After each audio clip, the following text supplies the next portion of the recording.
All right, so without any further ado, please welcome to Studio 98.7 in the Bing Lounge. A special thanks to our sponsors, number one. It's presented by Pop Chips, Sundrop, and it's presented by Seaport Auto. So please welcome to the Bing Lounge, Mr. Drake White.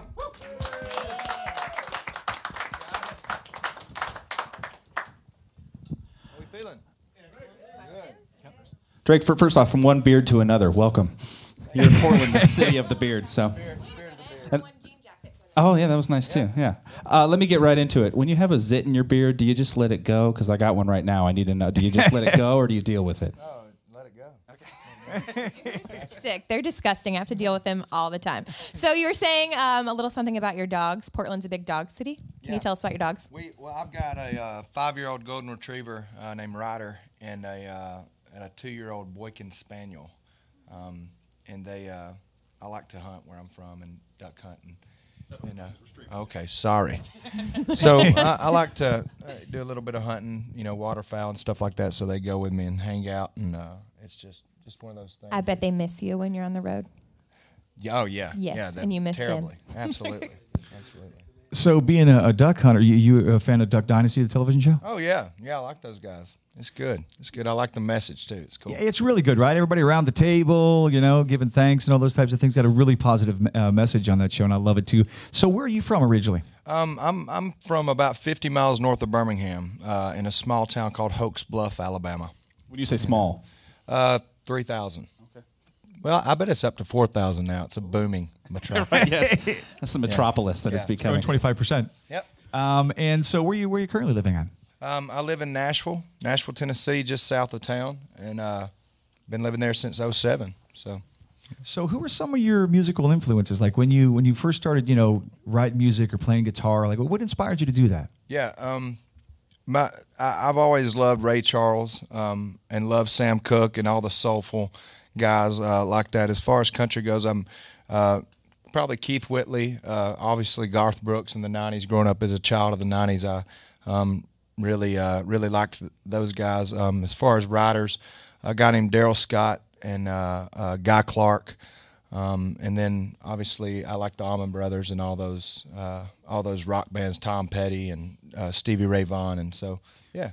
So when you're writing music, what's your process with something like that? Do you sit down and make time to write music, or do you just like a melody kind of strikes you and you sit down with a tablet? I mean, how's that work for you? Yeah, it's not. I don't really have a rhyme or reason for it.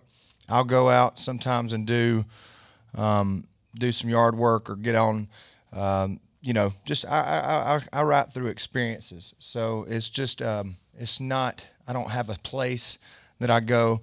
I tell people all the time. Some people are like, "Man, I woke up in the middle of the night and wrote down this thing," and I'm like, I don't do that. I sleep when I get in my bed. I sleep and so it's not. Like glamorous or anything like that. It's just like, give me a notepad and I've got this idea and if it's Tatted Up Radio Dude or something, then you go up Radio Dude. So, yeah. Well, I hope to hear that single coming out sometime soon. We can do it. Do you have anybody that you like when you come up with something like a new song or a new idea? Do you have somebody that you like play it for or run it by, or is it more like you? Well, in Nashville, what happens is you all get together and you all start becoming friends with your guys, and you meet them just naturally. And over the last 5 years, we've kind of formed a circle and you really become familiar with who you start to gel with and write with creatively and music-wise. So a lot of times, how I'll have the idea and I'll be like, man, this would be great for Brent Cobb. This would be great for Jaron Johnston. This would be great because their personalities, and so we grow together. And I've always been really grateful to be a part of a class. And there's classes, in Nashville as the years go by, the 50s, the 60s, the 70s, So I feel very blessed to be a part of the class that I'm in Nashville right now. And so yeah, I hope I answered your question. Any ladies in your life? You a single guy? I mean, what's it like to be on the road? I'm been dating a kindergarten teacher That sentence started out a little shaky. To that teacher part quicker. We've been dating 4 years, so it's kind of like, what's the deal, So, yeah, I think we're about there. What is the deal?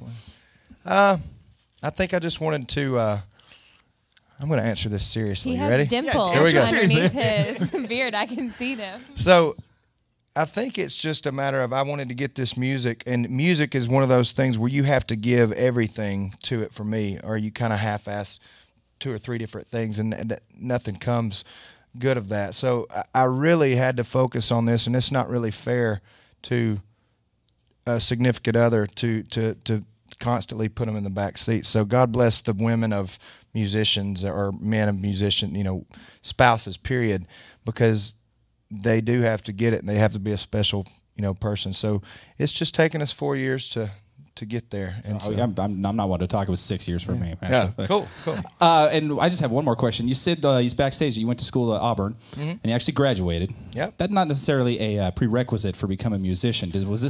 Was that a fallback, or was that the plan, and this became the dream? My mother is a very career-oriented woman. She's very successful, and she always asked me to, which I didn't do everything my mother asked me to do, but she always asked me to get an education. You can do whatever you want to, just get an education.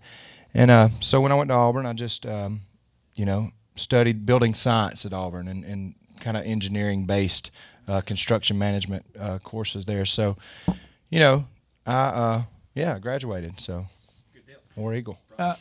So live shows, like what do you got coming up for the folks here in the Bing Lounge and also the people that are listening via the streaming? What do you got coming up? Where can people see Drake White live? Well, I'll say live is what I live and breathe to do. I love performing live and love my band. My band's called the Big Fire Band, so it's Drake White and the Big Fire. But we just landed a tour with Toby Keith and Kip Moore. So we're doing, just Toby Keith. Wow. So we're doing that, but we, you can go to drakewhite.com and check that out. We obviously have all the social networking, Twitter and Facebook and all that good stuff. So, I mean, that's where our schedules are. So People can find you. Yep, they can find me. I'm available. All right, well, let's give them a little taste of what you're all about. Ladies and gentlemen, please welcome to the Bing Lounge with 98.7 The Bull, Mr. Drake White.